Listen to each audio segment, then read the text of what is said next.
마가복음 1장 1절 말씀 우리 같이 함께 읽겠습니다. 하나님의 아들 예수 그리스도의 복음의 시작이라. 아멘. 잠시 기도하겠습니다. 존귀하신 하나님 아버지, 우리 주 예수 그리스도의 그 복음을 우리가 함께 듣기를 원합니다. 이제 마가복음을 펼치어 마가복음서를 통하여서 저희들에게 주신 우리 주 예수 그리스도의 이 땅에 사셨던 그 거룩하시고 선하신 일들과 주님의 마음 깨닫기 원합니다. 이 시간 저희들이 시간을 넘고 공간을 넘어 이 땅에 계셨던 예수 그리스도를 만나게 하여 주시고, 그 그리스도와의 만남이 우리의 인생과 우리의 삶과 우리의 신앙을 변화시켜주는 놀라운 성령의 은혜가 있게 하여 주시옵소서.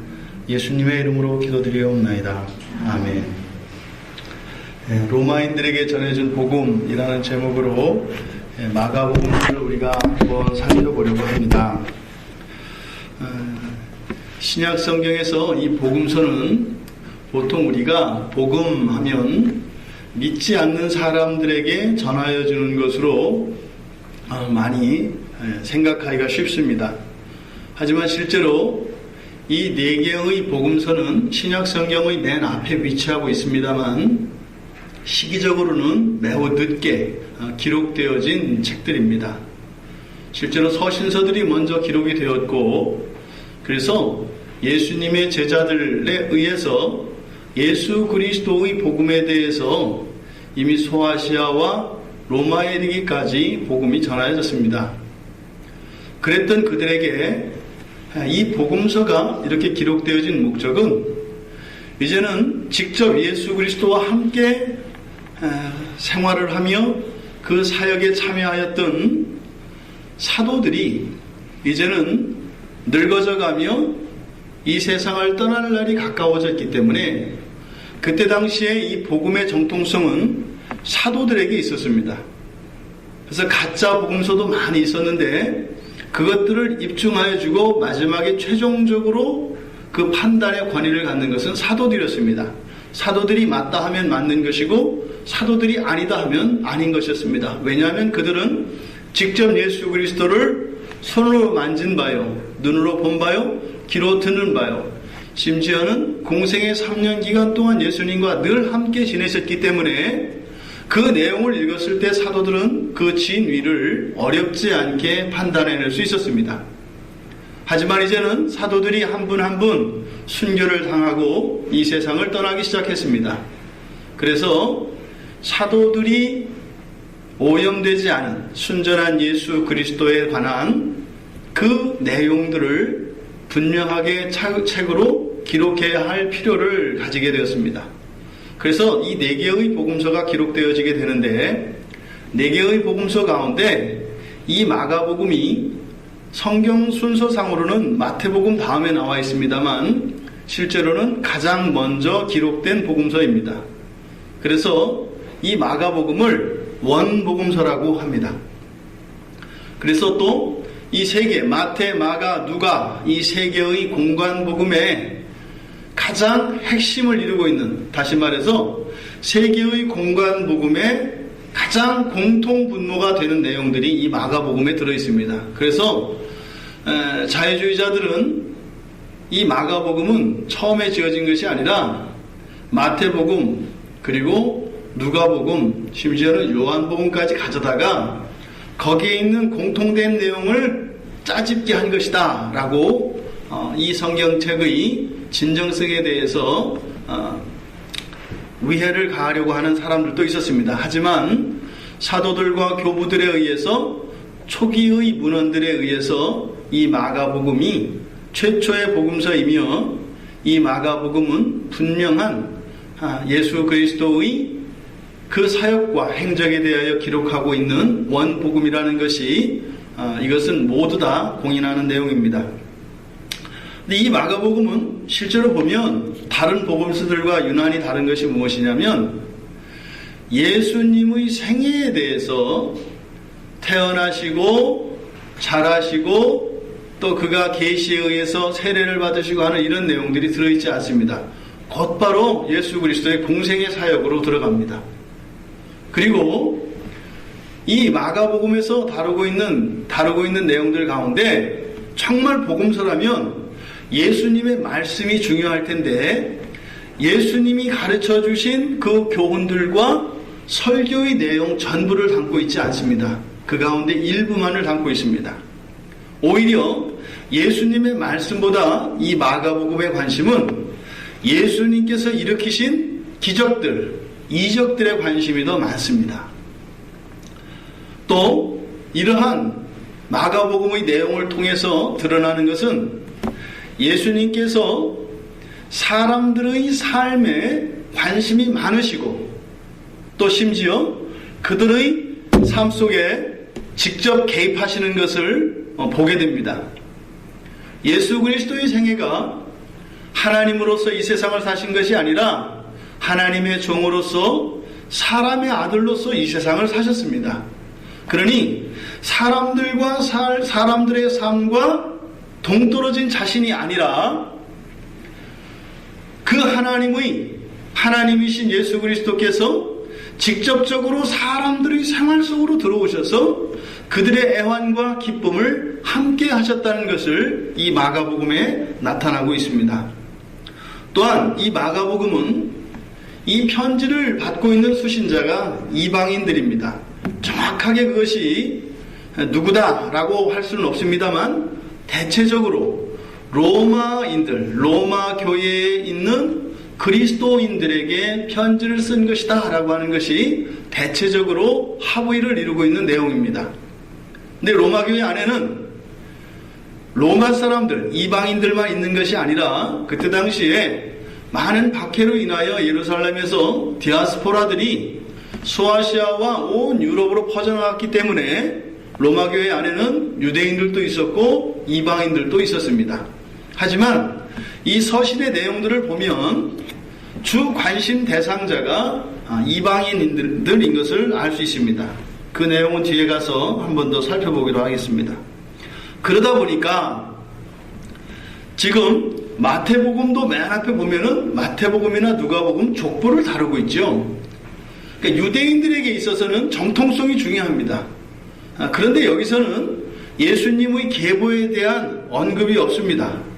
굳이 이방인들에게 예수님이 다윗의 자손으로서 그 구약에 예언되었던 그 메시아인 것에 대한 정통성의 근거를 제시해야 될 필요가 없었던 것입니다.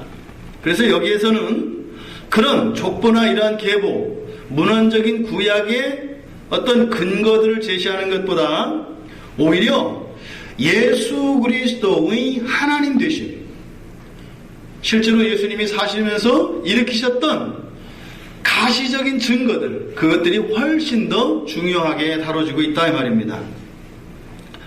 그 다음에 이 마가는 예수님을 인자로 소개합니다. 사람의 아들이라는 뜻이죠.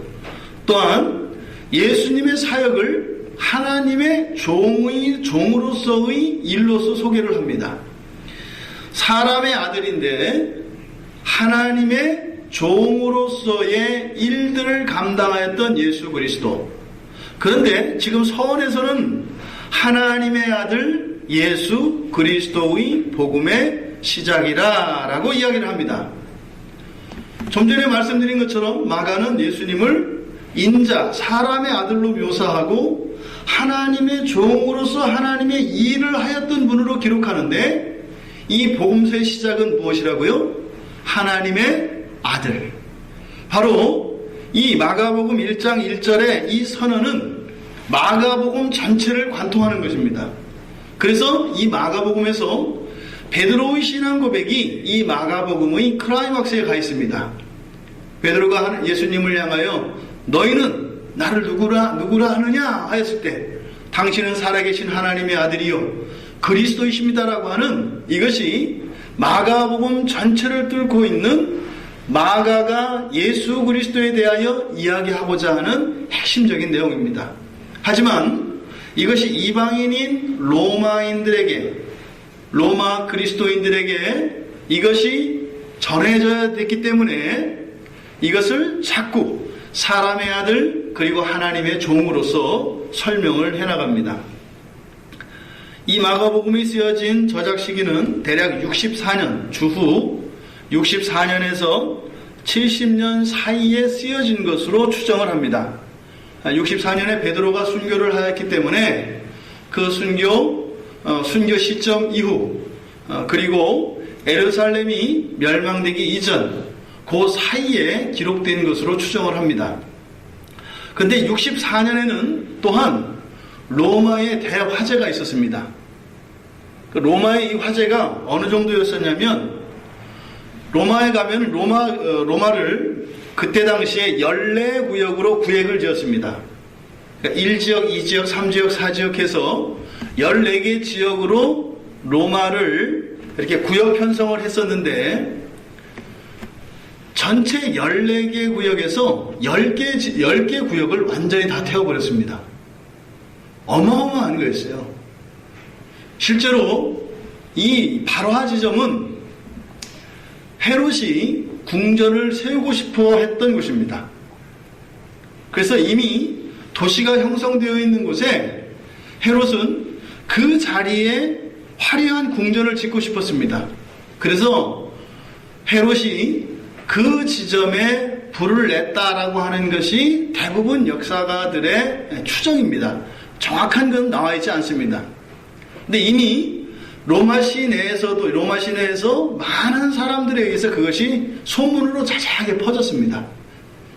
헤롯이 자기의 궁전을 저기에 짓고 싶어서 그렇게 불을 냈단다. 그런데 헤롯이 생각했던 것 이상으로 화재가 커졌던 것입니다. 어마어마한 그런 살상과 어마어마한 재산적 피해가 있었습니다. 그러니까 이것은 그냥 덮고 넘어갈 수 있는 그런 문제가 아니었습니다. 그래서 폭동 직전까지 이르는 상황이었습니다. 그래서 헤롯은 이 로마의 대화재에 대해서 희생양을 찾아야 되는데, 그때 로마인들에게 미움을 받고 있던 기독교인들에게 이것을 다 뒤집어 씌웁니다. 그렇게 하면서 어마어마한 기독교인들에 대한 탄압이 이루어집니다. 보통 우리가 그리스도인들을 동물의 그 짐승의 밥으로 던져주는 것, 그리고 심지어 이 사람을 십자가에 못 박는 것도 모자라서 사람의 몸에다가 기름을 발라가지고 밤에 횃불로 사용하는 이런 끔찍한 이런 참상까지 저질렀습니다.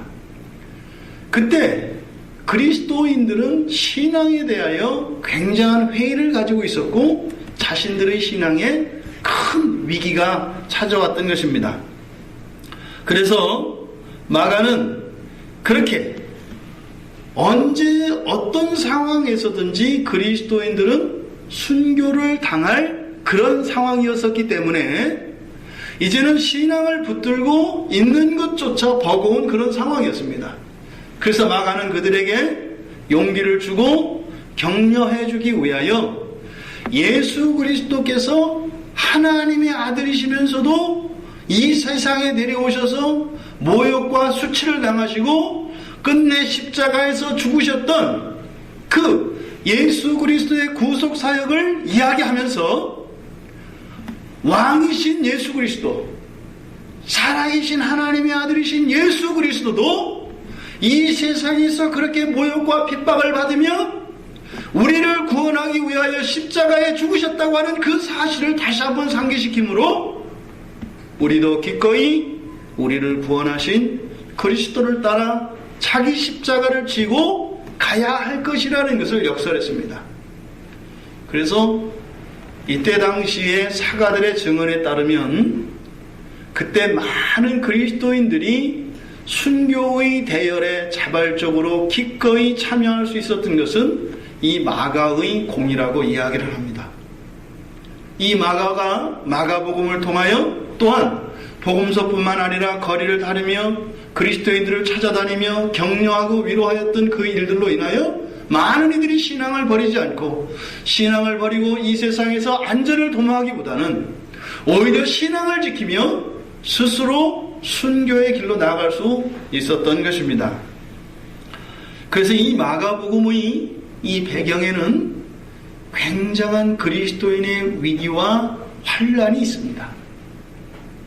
어쩌면 앞으로 다가올, 현재는 그 환란 속에서 피해 있지만 언제 나에게 닥칠지 모르는 그 신앙으로 인하여 나에게 찾아올 위험과 심지어는 순교의 상황을 대비하는 자들에게 이 복음이 주어진 것입니다. 우리나라가 점점점 그러한 상황으로 되어가고 있다고 저는 보여집니다.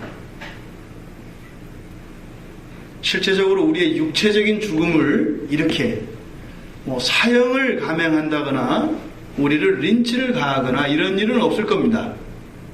이슬람들이 들어와서 판치지 않는 이상은 그런 일은 일어나지 않겠습니다만 그때의 방식과는 다른 방식으로 이 시대에 우리들에게 순교를 요구할 것입니다.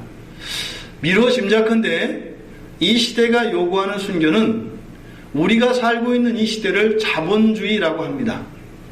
자본주의에서 죽음은 무엇일까요? 가난입니다. 자본주의에서는 돈이 없으면 자유를 구속당하고 심지어는 생명조차도 구속당합니다.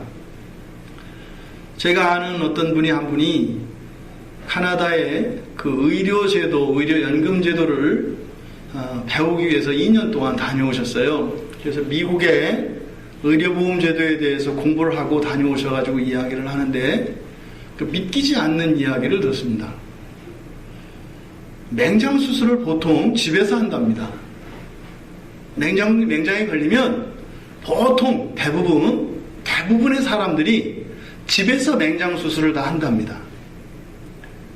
그러니까 말도 안 되는 것 같은데 맹장수술 하는데 보통 2천만 원 정도 들어갑니다.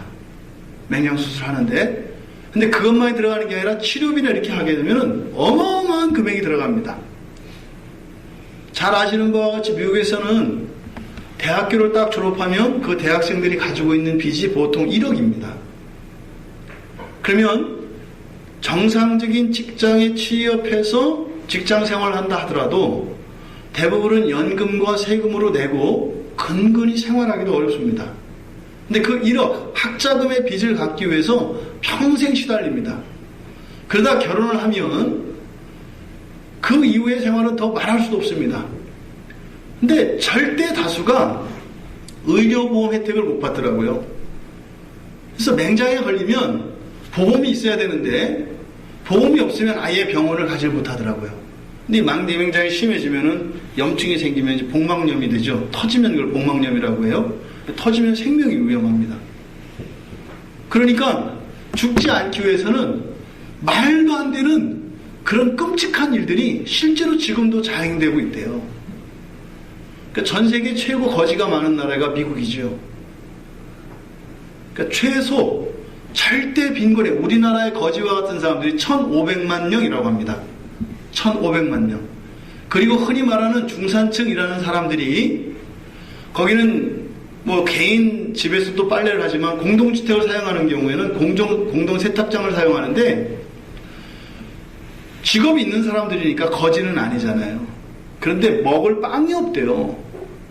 그래서 구호단체에서 빵을 그 세탁소에다 갖다 놓는답니다. 왜냐하면 거리에서 나눠주면 자존심 상해서 안 먹기 때문에 세탁소에다 넣어놓으면 빨래바구니에다가 빵을 넣어서 빨래로 덮어서 그걸 가져다 먹는데요. 이게 미국의 실상입니다. 화려한 것들은 일부 상위 계층의 사람들이에요. 그럼 거기서는 그 돈을 마련하기 위해서는 별의별 짓을 다 합니다. 미국이 왜 자꾸 교회가 침체할까요?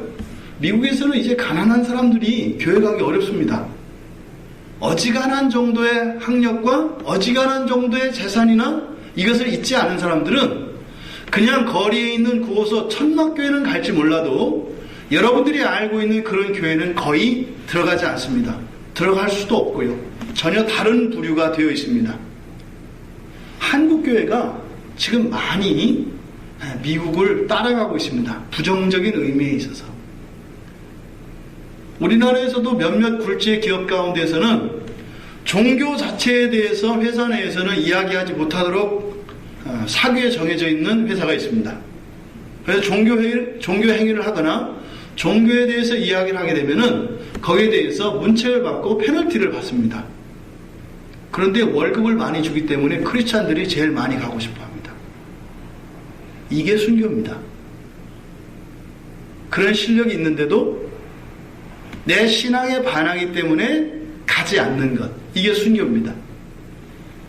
한 10년 있으면 송도에 이제 이슬람 대학이 세워질 텐데, 이슬람 대학이 세워지면 유학까지 전부 무료입니다. 심지어는 생활비까지 다 무료입니다. 10중 8구 저는 그런 상담을 안 받기를 바랍니다. 교회의 많은 권사님들이 면죄부를 얻으려고 많은 목사님들에게 찾아갈 겁니다. 목사님, 사실은 우리 사정 아시잖아요.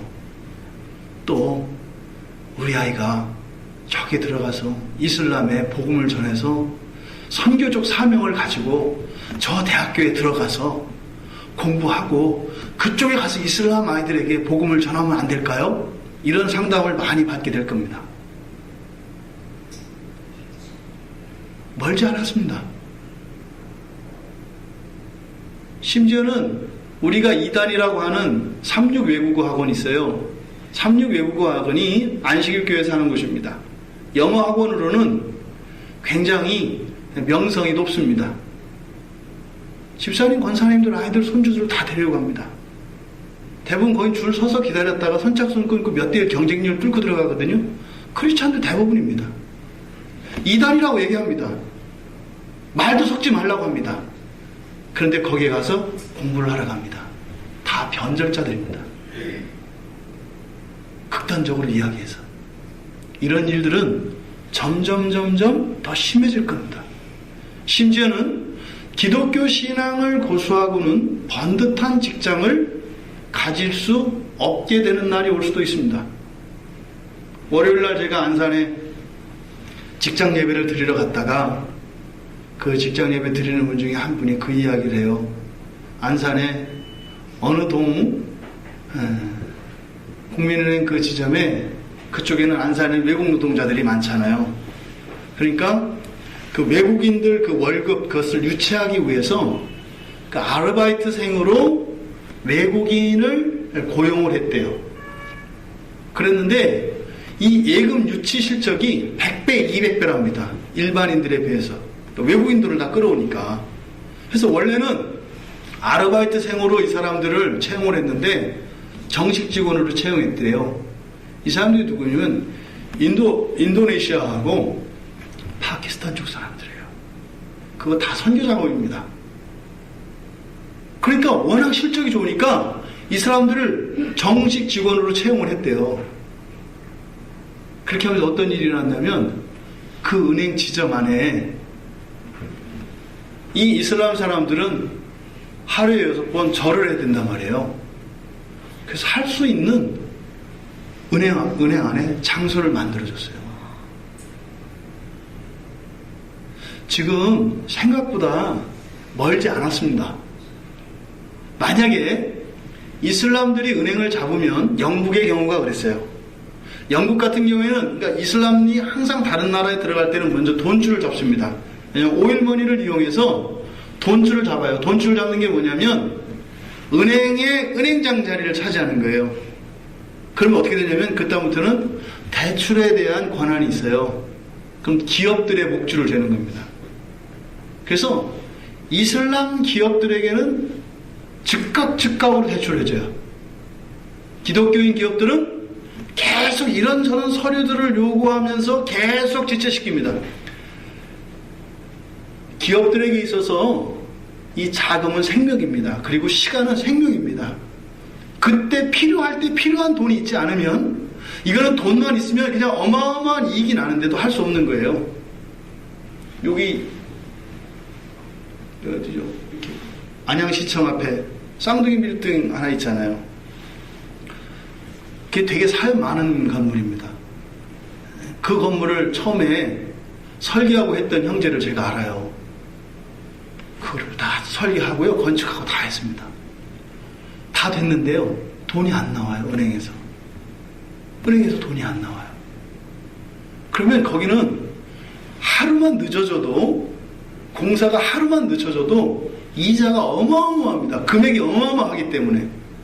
그러니까 이미 서류도 다 됐고 다 되었고 통과됐으니까 그럼 정해진 날짜에 돈이 나올 걸로 알고 그게 맞춰서 이렇게 사업을 진행을 하는데, 만약에 이게 늦어지거나 이러면 그 손실이 어마어마하단 말이에요.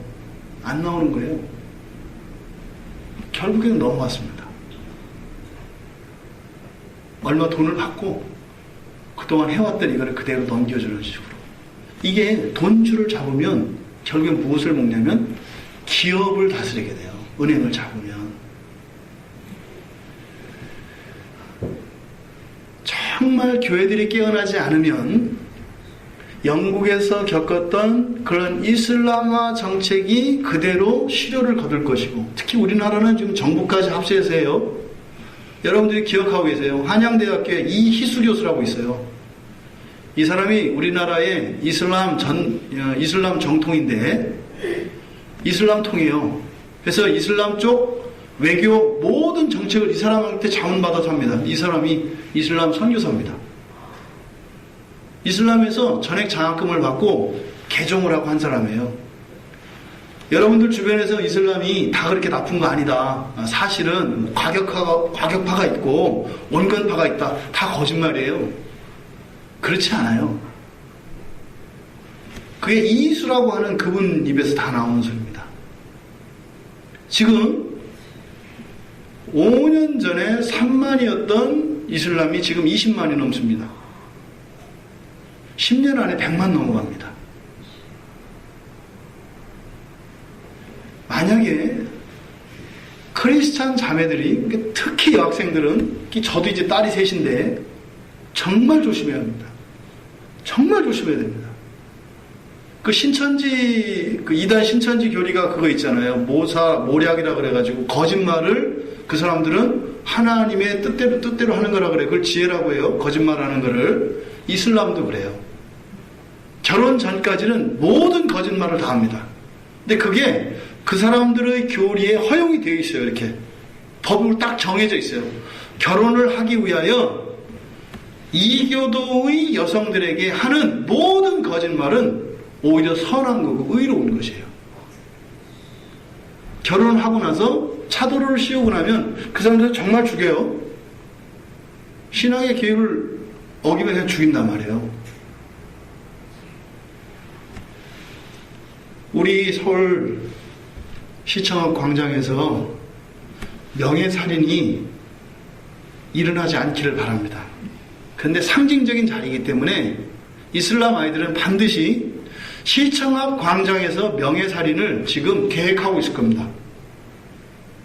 이슬람 남자와 결혼한 여자가 이혼을 하려 하거나 그 이슬람의 율법을 어겼을 경우에는 100주에 공공장소에서 자기 아내나 자기 딸을 죽이게 되어 있습니다. 그렇지 않으면 그 가문 전체는 지옥 가게 되어 있습니다. 그러면 가문 전체를 구원하기 위해서는 반드시 아내나 딸을 죽여야 합니다. 그게 명예살인이에요. 시내버스 안에서 그런 일을 하거나 아니면 공공장소에서 하거나 백화점에서 하거나, 만약에 우리나라 뉴스에 명예살인이라고 하는 이 뉴스가 나왔을 때는 돌이킬 수 없는 상태인 것을 여러분들 아시면 돼요. 이미 그렇게 됐을 때는, 그들이 명예살인을 저지를 때는 확실히 그 사회 안에서 기반이 조성되고 났을 때 명예살인을 저지릅니다. 단계가 있어요. 1단계, 2단계, 3단계, 4단계에서 명예살인을, 그 나라에 들어가서 명예살인을 했을 때는 깃발을 꽂는 의미예요. 이제 여기는 우리가 우리 땅이다 라고 하는 그런 의미입니다. 10년 안에 일어나지 말라는 보장이 없어요. 지금 이대로라면. 자본주의 물결에서도 지금 우리가 허덕이고 있는데, 지금 이슬람의 어마어마한 영적인 공세가 이 땅에서 일어나고 있어요. 지금 여기는 로마에서의 이러한 종교 탄압으로 인하여 육신의 목숨이 끊어지는 순교가 있었습니다만, 이제 이 땅에서는 이교도들의 공격과 이 돈의 노예로부터 벗어나지 못하는 것, 만약이라 이 돈의 지배로부터 벗어나려고 한다면 이 사회에서 누릴 수 있는 모든 기득권과 편의를 거절해야 될 터인데 과연 그럴 수 있을까? 우리 청년들 있잖아요. 스마트폰 안 쓸 수 있을까요?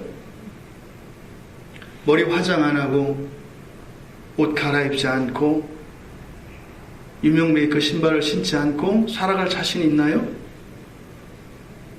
이게 여러분들의 삶 속에서 오고 있어요. 옛날처럼 죽는 순교가 아니에요.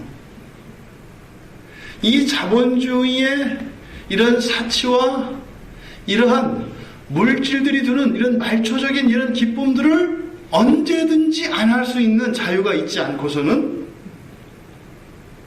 우리들의 신앙을 지킬 수 없습니다. 하지 마라, 그런 이야기가 아니에요. 안 할 수 있어야 한다, 이 말이에요. 이것이 진정한 그리스도인의 자유입니다. 하지 않을 수 있는 자유. 하는 자유가 아니라, 하는 자유는 무엇일까요? 돈의 노예죠. 우리가 무엇을 할 수 있다는 것은 그것을 할 수 있는 재력이 있다는 것이고, 그 재력이 없으면 할 수 없는데 자유를 박탈당하는 게 되잖아요. 진정한 자유는 하지 않을 수 있는 자유입니다. 사도 바울의 고백이 그겁니다. 할 수 있지만 하지 않는. 이 마가복음이 기록되어지던 이 시점의 상황과 이러한 양태는 다르겠습니다만 분명히 기독교 신앙을 가진 자들에게 세상은 탄압을 할 것이고 핍박을 하게 될 것입니다. 그러기 위해서는 우리가 이 복음에 붙들려 있어야 합니다. 이 마가복음의 특징을 세 가지로 말씀을 드리겠습니다. 첫 번째는 하나님 나라에 대한 이야기입니다. 이 정황이 뭐라고 그랬어요? 여기는 기독교인들이 숨도 쉬지 못하고 살아가는 정황이라고 그랬잖아요. 근데 여기에 무엇에 대해서 얘기를 해요? 하나님 나라 건설에 대해서 이야기한다, 이 말이에요. 현실과는 완전히 동떨어진 것 같은, 마치 이런 이상향, 이런 유토피아를, 허구를 주장하는 것 같은 하나님 나라에 대한 이야기를 합니다. 특별히 신약 성경에서 이 하나님 나라에 대해서 강조하는 것이 이 마가와 누가입니다. 특별히 이 마가복음은 그래서 하나님 나라의 관점에서 전체를 내용을 구분할 수가 있게끔 그런 구조가 짜여져 있습니다. 또 두 번째로는 특별히 우리가 더 유념해둬야 될 것은 제자도에 관한 것입니다. 제자도라는 것은 참된 그리스도인을 말합니다. 누가 참된 그리스도인인가? 누가 진정한 예수의 제자인가? 이 마가복음에는 네 부류의 사람들이 나타납니다. 첫 번째는 무리들이 나타납니다. 두 번째로는 종교 지도자들이 나타납니다. 그리고 세 번째로는 형식적, 외형적 제자들이 나타납니다. 그리고 네 번째로는 진정한 제자들이 나타납니다. 이 네 부류의 사람들이 제자의 분류에 속하는데, 첫 번째 이 무리들이라고 하는 것은 1장 27절을 한번 보실까요? 1장 27절을 보니까 뭐라고 해요? 맨 앞에 다 놀라 서로 물어 이르되 이는 어찌미냐. 이게 무리들의 태도입니다. 와, 놀랍다. 이게 무리들의 태도예요. 이 사람들은 계속해서 예수님을 따라다닙니다. 이 사람들이 항상 하는 얘기는 와, 놀랍다 입니다. 어떻게 이런 일이 일어날 수 있는가? 오늘날로 하면 누구겠어요?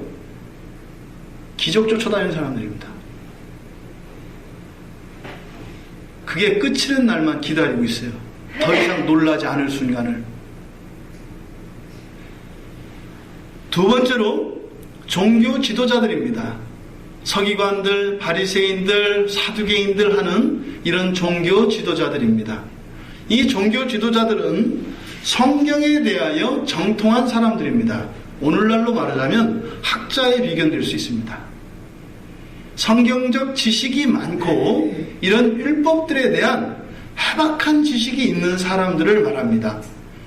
여기서는 단지 유대교 그리스도교를 나누는 것이 아니라 성경에 대하여 해박한 지식을 가지고 있는 사람들입니다. 근데 이 사람들이 가지고 있는 지식, 이런 학자들은 무엇이 있어요? 자기 논리가 있습니다. 이게 어디에 나타나면 박사 논문에 나와요. 모든 지식인들은, 모든 학자들은 그 사람의 모든 것은 박사 학위 요 딱 하나입니다. 평생 못 벗어나요. 평생 못 벗어납니다.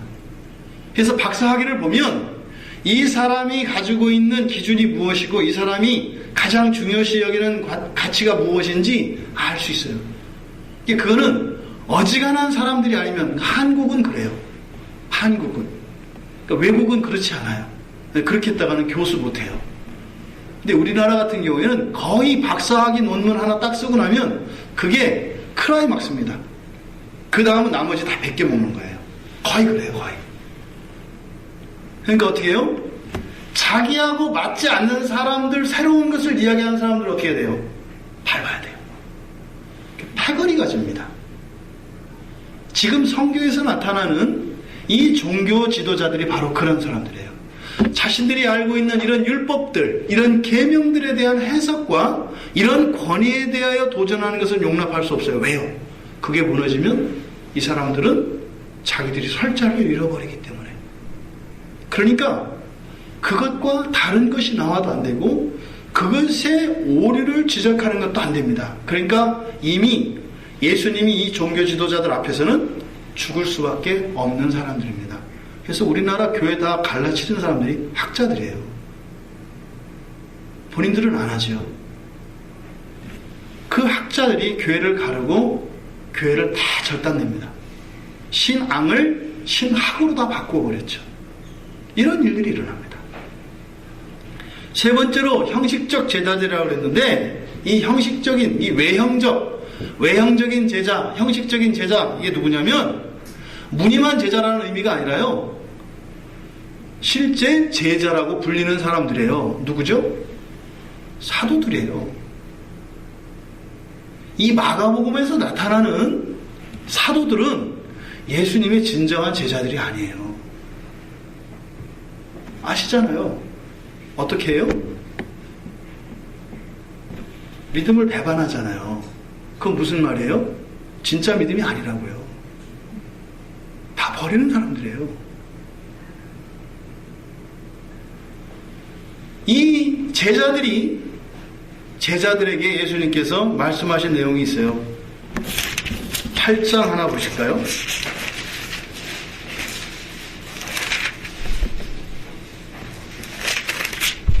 대표적으로 예수님께서 꾸짖으시는 장면인데 8장 17절 한번 우리 같이 읽어보겠습니다.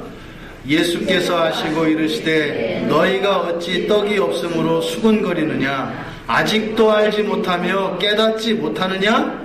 너희 마음이 둔하냐? 너희가 눈이 있어도 보지 못하며 귀가 있어도 듣지 못하느냐? 또 기억하지 못하느냐?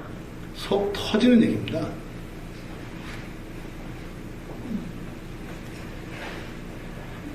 지금은 우리들의 신앙은 사도들의 전통 위에 서 있습니다.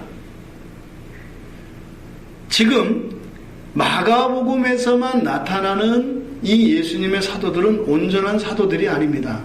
우리가 말하는 사도는 오순절 성령 강림 사건 이후에 그들의 그 신앙을 가진 사람들을 우리가 사도라고 이야기하는 것이에요.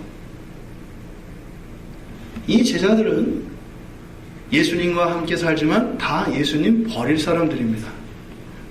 그래서 마가복음의 제자들을 배신의 제자도라고 해요. 마가복음의 제자들은 항상 마지막에 뒤에서 칼 꽂고 도망가게 되어 있습니다. 근데 이런 일들이 우리 신앙 안에서 그대로 일어납니다. 근데 우리가 낙심하면 안 되죠? 이게 끝나지 않고 사도행전으로 이어지니까. 도망갔던 제자들이 어떻게 해요?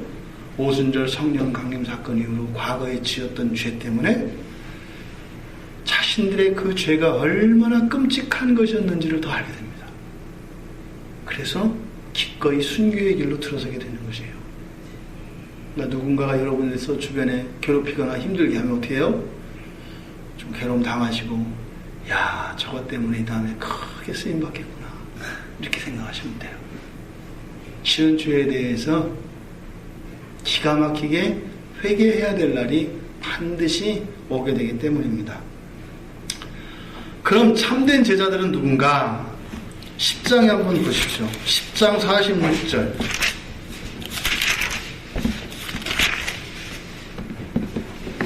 누가 나와요?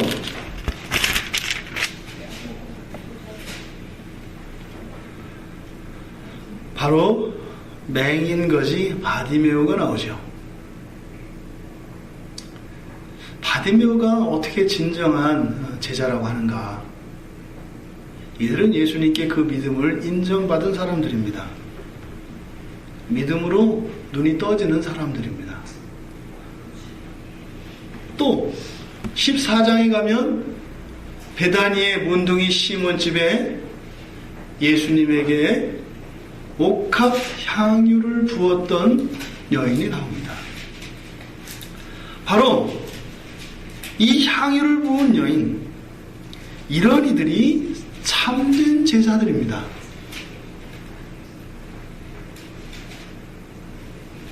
이 시대의 참된 제자들은 어디에 있을까요?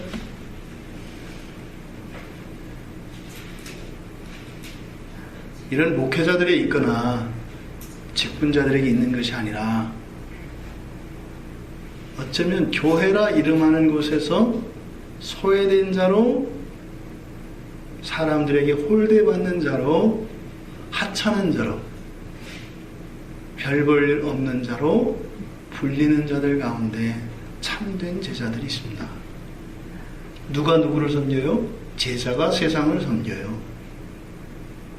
저희 같은 목사들이 그들을 섬기는 것이 아니라 그들의 순전한 믿음의 헌신과 믿음의 삶의 그 고난받는 삶이 교회를 섬겨요.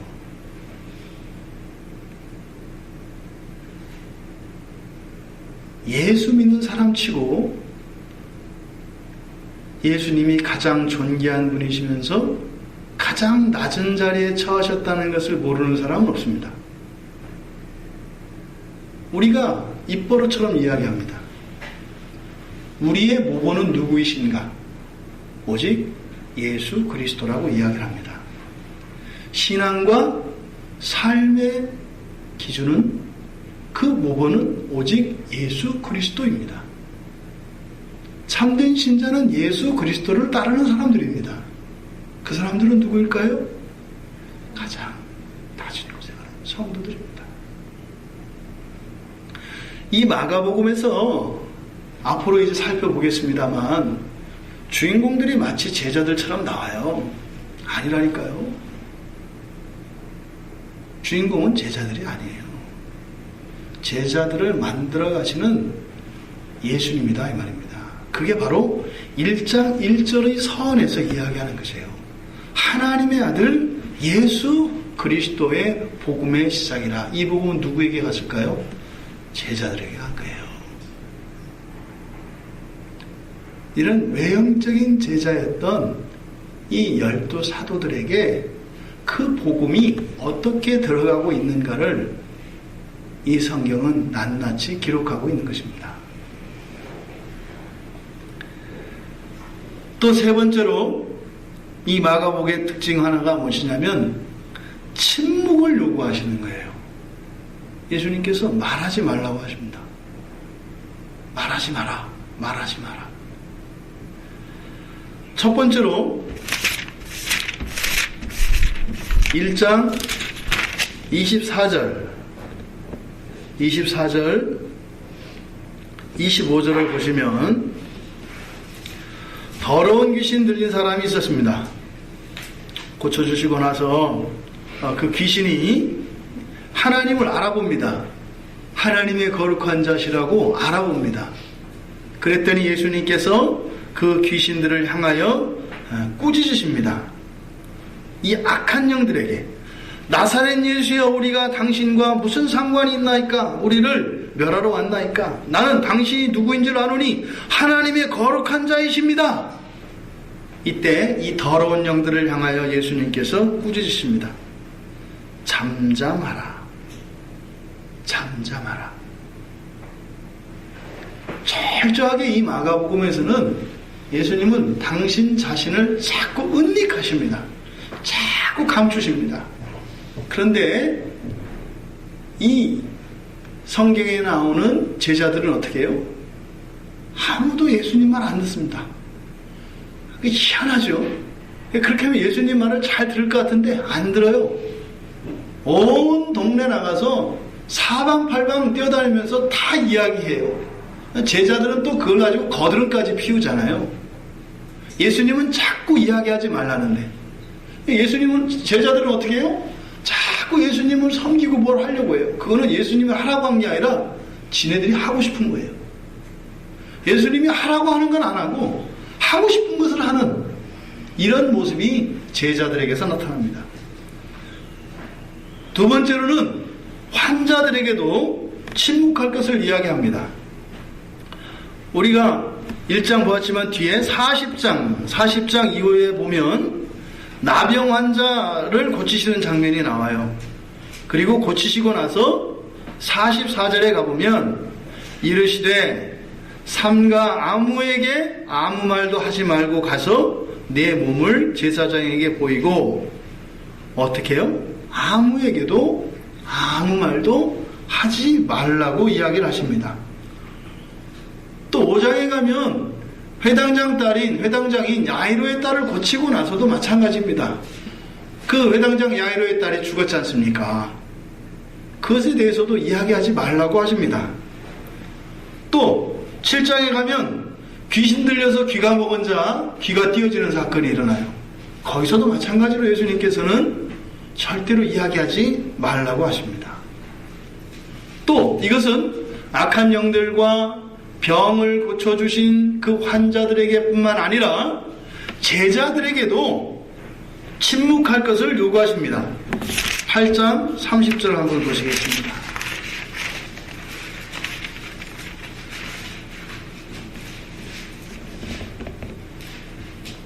8장 30절에 보시면 29절부터 볼게요.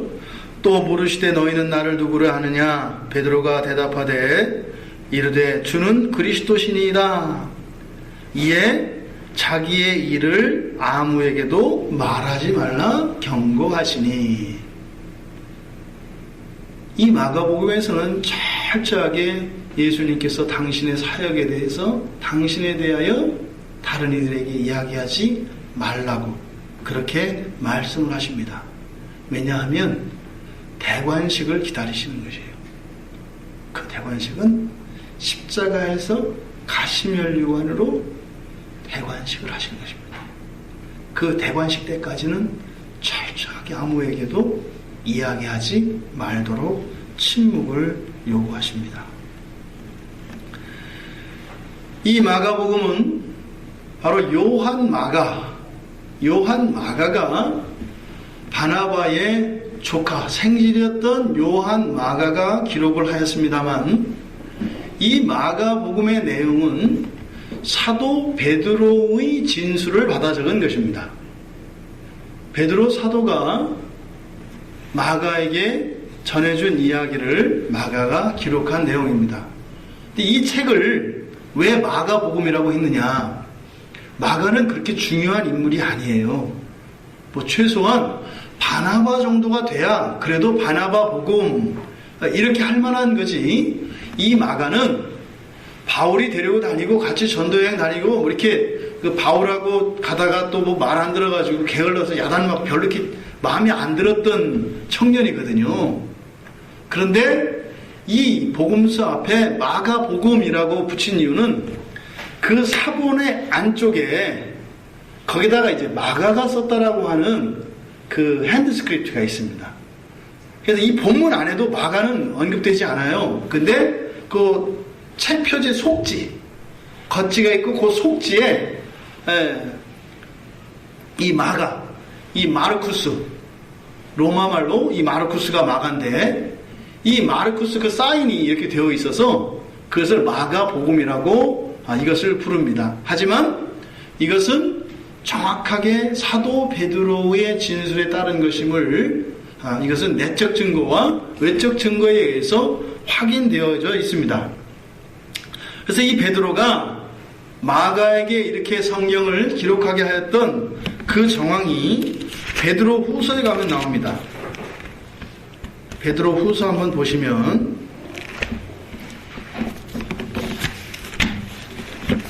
베드로 후서 1장 1절을 보면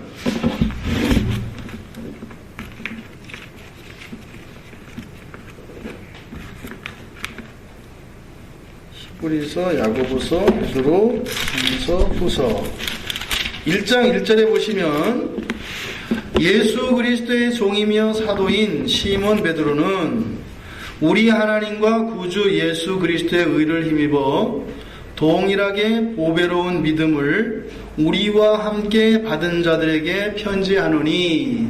그래서 베드로가 이제 자신이 예수님께 들었던 그리고 보았던 이러한 내용들을 글로 기록하기 시작을 합니다. 1장 15절에 가보면 내가 힘써 너희로 하여금 내가 떠난 후에라도 어느 때나 이런 것을 생각나게 하려 하노라. 여기서 떠난다라고 하는 것은 죽음을 말합니다. 내가 죽고 난 뒤에도 내가 알고 있는 이 예수 그리스도의 복음을 분명하게 너희들에게 알려주려고 한다. 그래서 바로 뒤에 16절에 가면 바로 직접 본 자, 내가 직접 본 사람이다. 그래서 내가 전하는 것은 이야기되어지는 떠도는 그런 것이 아니라 내가 직접 경험한 것이다. 이렇게 이야기를 합니다. 바로 베드로 사도의 이러한 의도에 의해서 이방인들을 위하여, 특별히 로마 교회에 있는 이방인들을 위하여 이 마가복음이 기록되었던 것입니다. 그래서 이 마가복음을 보면 이방인들이 알아들을 수 있도록 말을 합니다. 그러니까 이 복음이 유대인들에게 전할 때와 이방인들에게 전할 때는 다르겠죠. 언어도 달라집니다. 그리고 관습이나 이런 것들에 대해서도 달라집니다. 그 내용들을 한번 살펴보면 이 베드로 사도는 또 우리가 사도행전 10장과 11절에 보면 고넬료에게 세례를 주는 장면이 나오잖아요. 그때 예루살렘에서 떠들썩하게 소동이 있었단 말이에요. 이방인들에게 세례를 줬기 때문에. 근데 아마 미뤄 짐작건대 그 고넬료에게 그 이달리아 부대의 백부장이었던 고넬료에게 세례를 준 이후에 베드로는 아마 굉장히 이방인들과 복음의 관계에 대해서 고민을 많이 했던 것 같아요. 그 결과 사실은 이 마가복음이 생겨나는 것이거든요. 그래서 특별히 이방인의 사도로 부름을 받았던 사도 바울을 제외하고 특별히 이방인에 대해서 이 베드로 사도가 관심을 가지고 있었던 것입니다. 그래서 여기에 이 마가복음을 보면 첫 번째로 구약 성경을 인용을 안 해요. 딱 한 번 인용합니다. 그게 바로 맨 앞에 2절과 3절 이사야 선지자와 사실은 하반절 여기가 말라키 선지자 이야기인데 여기만 딱 한 번 구약 성경이 언급이 돼요. 왜요? 유대인들은 구약에 대해서 잘 알고 있기 때문에 구약을 인용을 하면 설명하는 내용을 보다 설명하고 이해하기 쉽게 받아들입니다. 근데 구약 성경에 대해서 잘 모르는 이방인들에게 구약을 인용하면 공부량이 더 늘어나요. 더 어려워져요. 그러니까 전문 용어를 가지고 막 이렇게 설교를 하면 여러분들이 또 이제 그 설교를 듣기 위해서 전문 용어 공부를 해야 되잖아요. 그렇죠? 그러니까 이 베드로가 이 복음서를 쓸 때 바로 이런 유대인들끼리만 통하는 이런 이야기들을 하면 이방인들이 못 알아들으니까 그것을 바꾸어서 이야기한다 이 말입니다. 그래서 유대인들의 용어 이런 관습들도 이방인들이 알아들을 수 있도록 그 사람들의 언어로 바꾸어서 말을 해요. 그러니까 우리들이 보통 그 제국주의적 전도라고 하는데 생전 듣도 못하는 알도 못했던 분들한테 가서 당신 죄인입니다. 그렇게 재수없는 사람들이 기독교인이 되는 거예요. 한평생 도덕적으로 반듯하게 살았던 사람한테 새파란 젊은 것이 와가지고 할아버지는 모르셨겠지만 할아버지는 죄인입니다. 이 속에서 부글부글 끓는 거예요. 그 죄라는 말은 성경에서 사용되는 죄라는 말과 그 할아버지가 알고 있는 죄는 전혀 다른 개념이에요. 바꾸어서 말해야 된다 이 말이에요. 어떻게 해요? 말씀은 사가 있어서 능력이 있으니까 냅다 그냥 하면 말씀이 알아서 할 거 한다 그래요. 말씀이 이상한 말씀이 그 안에서 움직여서 교회를 더 안 나오게 만든다 이 말이에요. 그러니까 이 베드로도 이때 당시에도 그들이 알아듣도록 복음을 설명하는데 오늘날 현대 기독교인들은 얼마나 무례한지 몰라요. 자기들끼리 쓰는 말을 가지고 막 해요. 그러니까 우리가 정말 조심해야 된다니까요. 이 새신자 정말이지 아주 정말 새신자도 올 거거든요. 거기다 대고 막 이상한 얘기 막 하면은요 정신없어요. 그러니까 우리는 매일 쓰는 용어들이고 주님의 이름으로 축복합니다. 주님이 누구야? 목사님이야? 못 알아들어요. 그 나보고 님이래? 전혀 못 알아듣거든요. 그러니까 이런 것들을 우리가 철저히 배려해야 됩니다. 그래서 하다못해 밥 먹고 이렇게 눈을 감고 있으면은 저거 고사 지내는 건지 뭐 하는 건지 모른단 말이죠. 이러한 아주 세심한 배려가 이 마가복음에서 나타납니다. 그래서 이 베드로가 마가에게 이 마가복음을 기록하게 하면서 이교도들에게 그 복음을 전할 때 우리들이 가져야 하는 마음가짐과 이러한 태도에 대해서 사실은 이 복음의 메시지 외에도 우리가 배울 교훈들이 아주 많습니다. 그래서 히브리어 그리고 아람어 이런 말들은 설명을 해줍니다. 못 알아듣기 때문에. 왜냐하면 로마에서는 이때 당시에 대부분 다 헬라어를 씁니다. 그렇기 때문에 거기에 맞춰서 한다 이 말이에요. 그래서 라틴어나 헬라어 해서 그들이 알아들을 수 있도록 중세에서는 미사 때 신부님들이 라틴어로 했단 말이에요. 영어 쓰는 사람 라틴어 단어 하나도 모르는데 그런 일들을 오늘날 우리 그리스도인들이 해요. 성경에서 사용되어지는 단어들이 우리말이지만 많이 달라요. 은혜라고 하는 말은 죄를 전제로 한 거거든요. 세상 사람들 은혜 그러면은 돈 줄 것부터 생각을 해요. 전혀 다르거든요. 근데 자꾸 그런 고려 없이 더군다나 이제 그런 말들만 줄줄줄줄줄 외워가지고 전혀 경험도 없는 사람이 냈다 하니까 힘들다 그러는 거예요. 한번 우리가 본문에 들어가서 한번 살펴보겠습니다. 마가복음 3장 17절을 보십시오.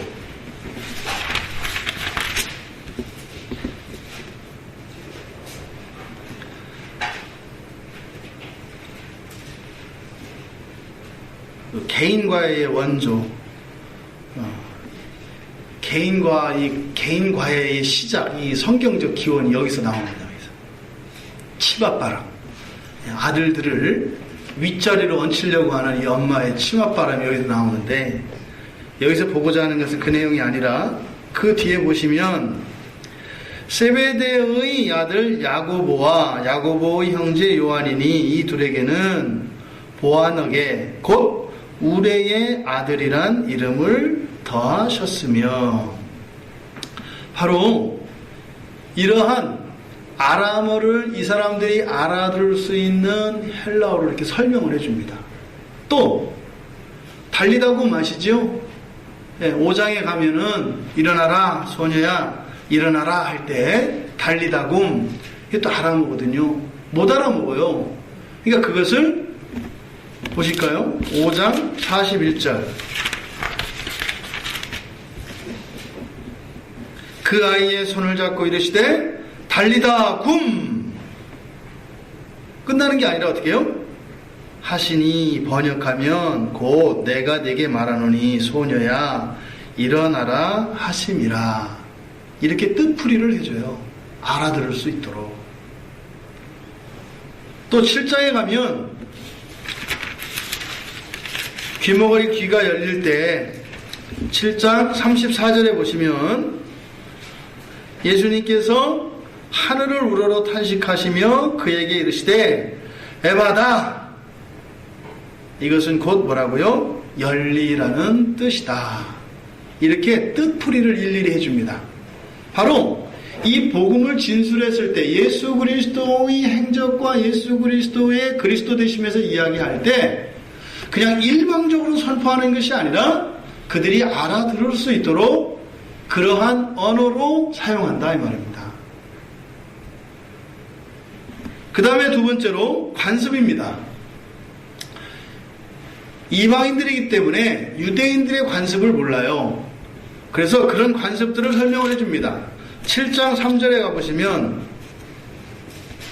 7장 3절 4절을 보면 유대인들의 그 장로들의 전통에 관한 이야기인데 바리새인과 모든 유대인들은 장로들의 전통을 지켜 손을 잘 씻지 않고서는 음식을 먹지 아니하며 또 시장에서는 돌아와서 지금 여기 있는 이 내용들을 지금 설명하는 거예요. 이거 뭐예요? 유대에는 이러한 관습이 있었다라고 하는 것을 설명하기 위해서 이런 내용들을 씁니다. 또 그 외에도 14장에 가면은 무교절이 뭔지, 그래서 6월절 양을 잡는 날이다, 이런 내용들을 하나하나 설명해 줍니다. 또 두 번째로 그들이 알아들을 수 있도록 히브리어를 라틴어의 전문용어로 바꿔서 사용하는 경우도 있어요. 그들이 사용하는 라틴어로, 그러니까 히브리 말로 쓰는 게 아니라 라틴어로 바꾸어서 설명, 그런 거 있잖아요. 가끔 외국 목사님들이 한국에 오셨을 때 뭐 안녕하세요, 이런 걸 말하는 거예요. 그래서 중요한 단어들을 그 사람들의 언어로 바꾸어서, 그러니까 뭐 유창하게 하진 않았을 거예요.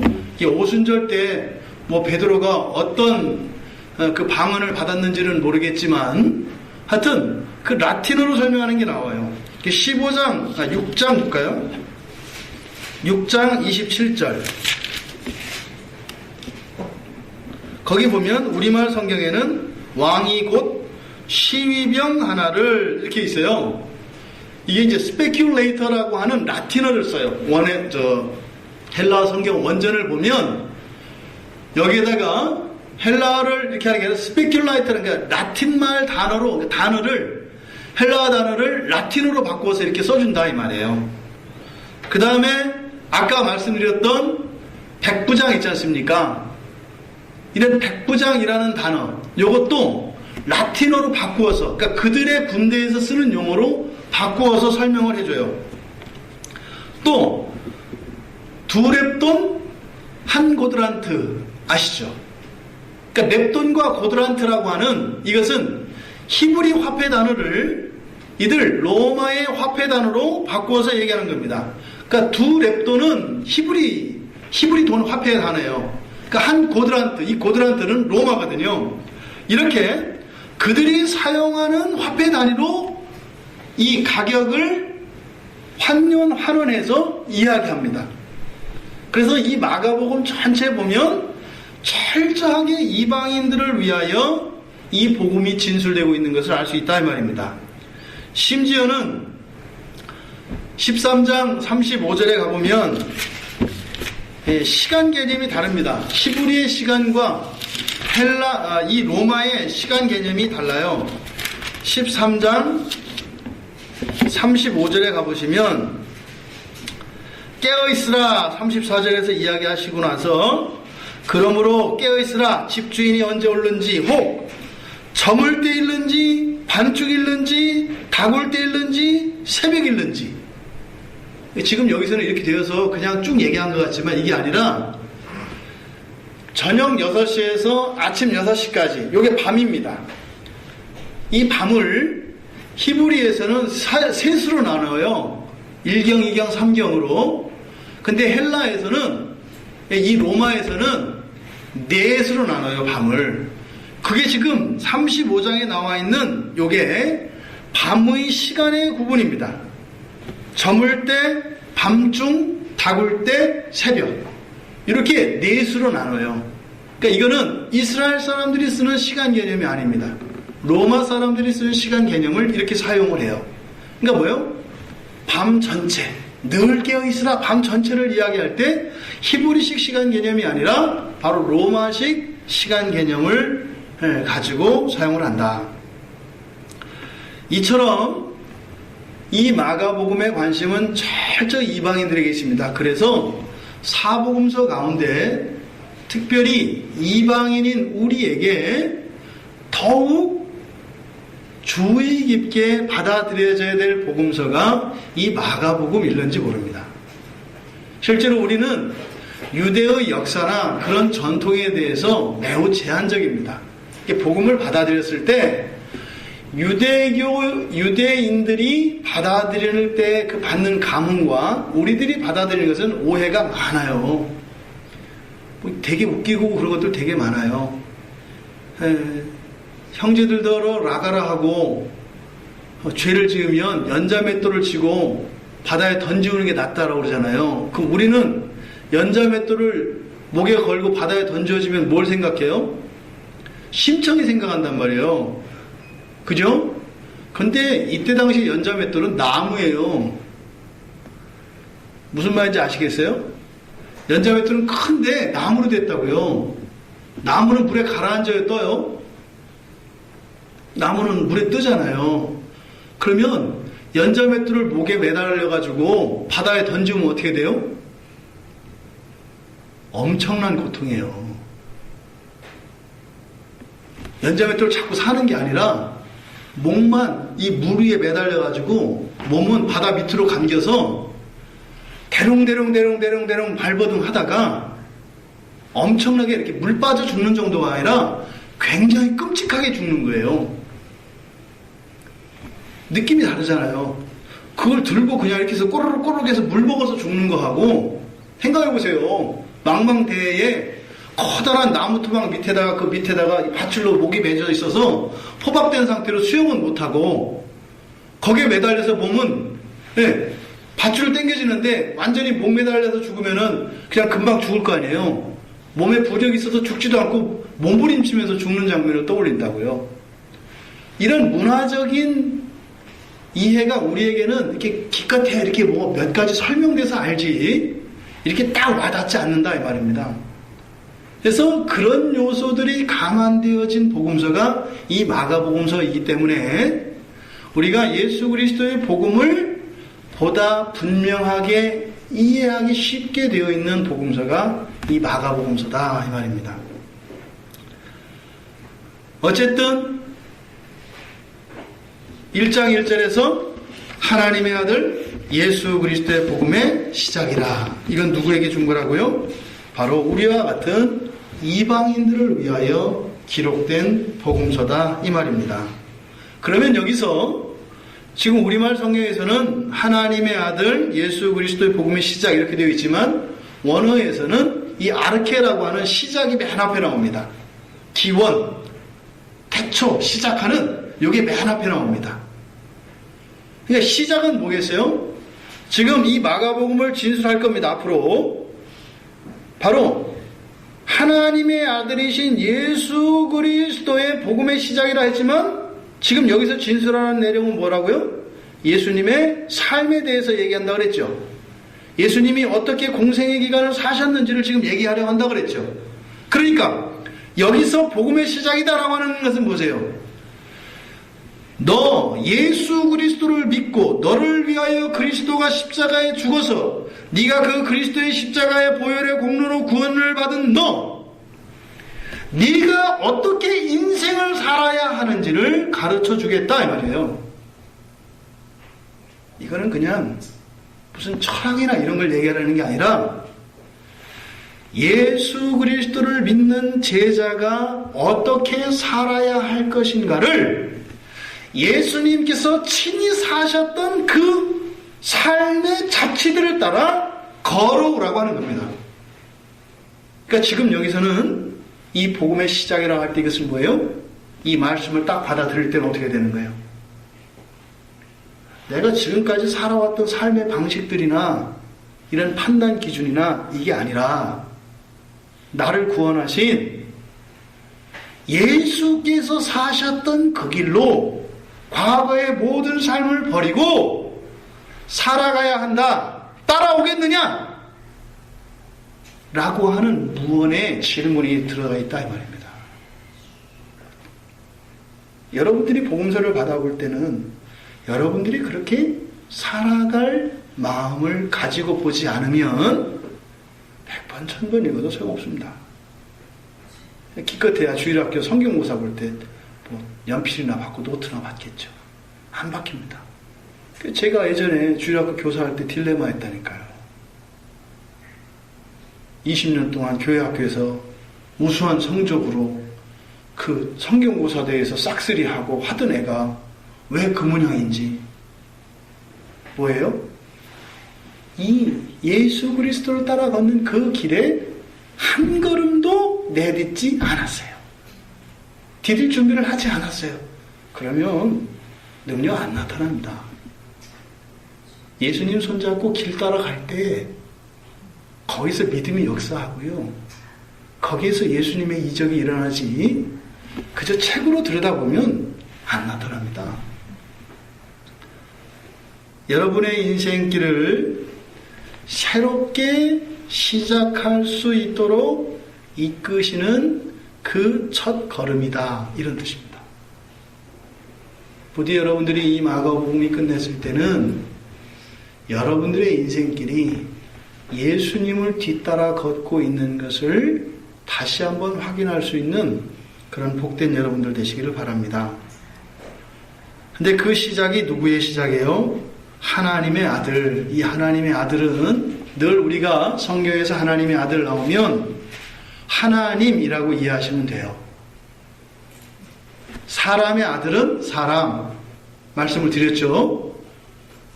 개의 아들은 그는 강아지. 개새끼 하면 안 돼요. 강아지.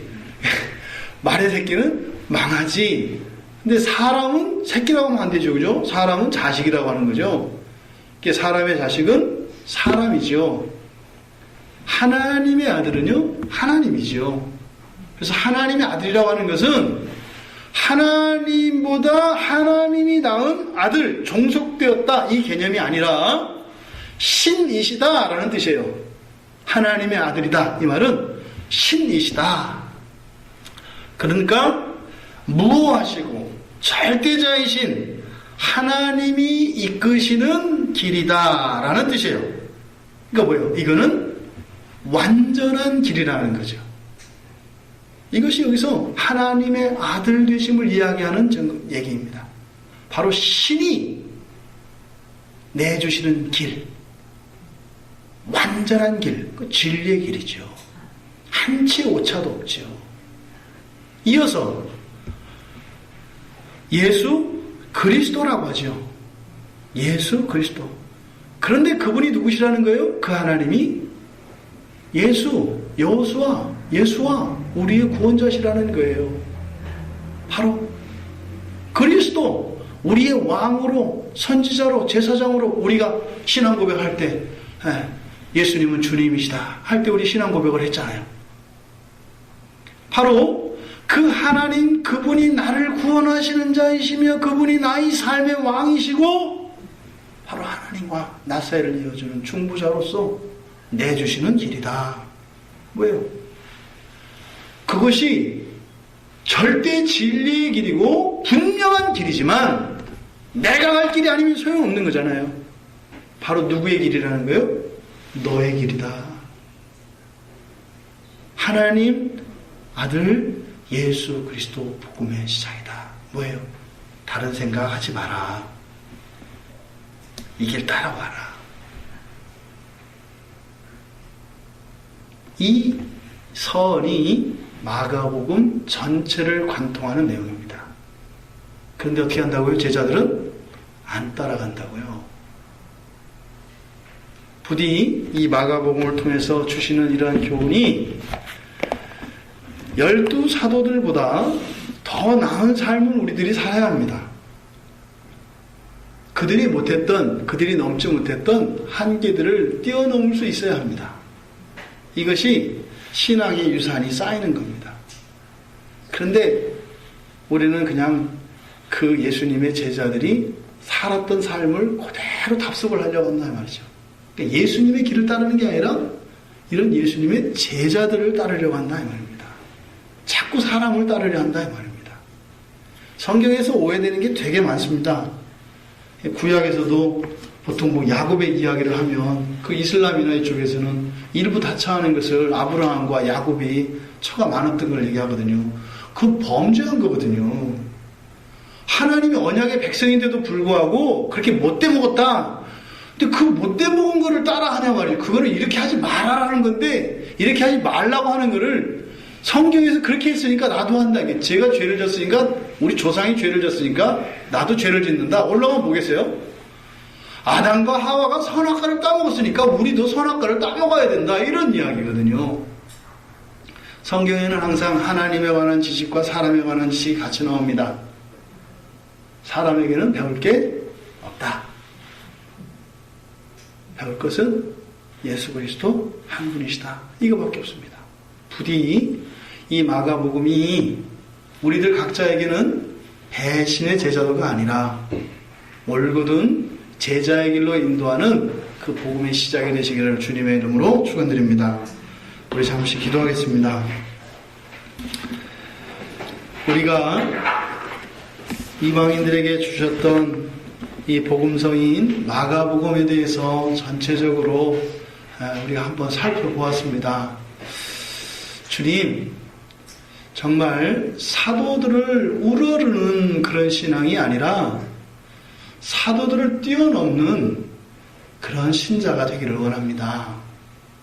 하나님은 충분히 우리에게 그럴 수 있도록 성령께서 보증이 되어 주셨고 성령께서 우리의 능력이 되어 주셨는데 우리들이 그 속임과 게으름을 즐기기 위하여 마치 겸손을 가장하여 내가 어떻게 사도를 넘을 수 있겠습니까 하는 이런 거짓에 속지 말고 정말 이미 완성된 계신 성경, 특별히 이 마가복음을 통하여서 정말 예수님과 함께하였던 사도들은 예수님을 배신하였지만 저희들은 그들이 하지 못하였던 올곧은 그래서 성경에 나왔던 정말 참된 신자들, 그런 볼품이 없는 것 같았던 그런 순결한 신앙을 가지고 살아갈 수 있게 해달라고 우리 같이 기도하겠습니다.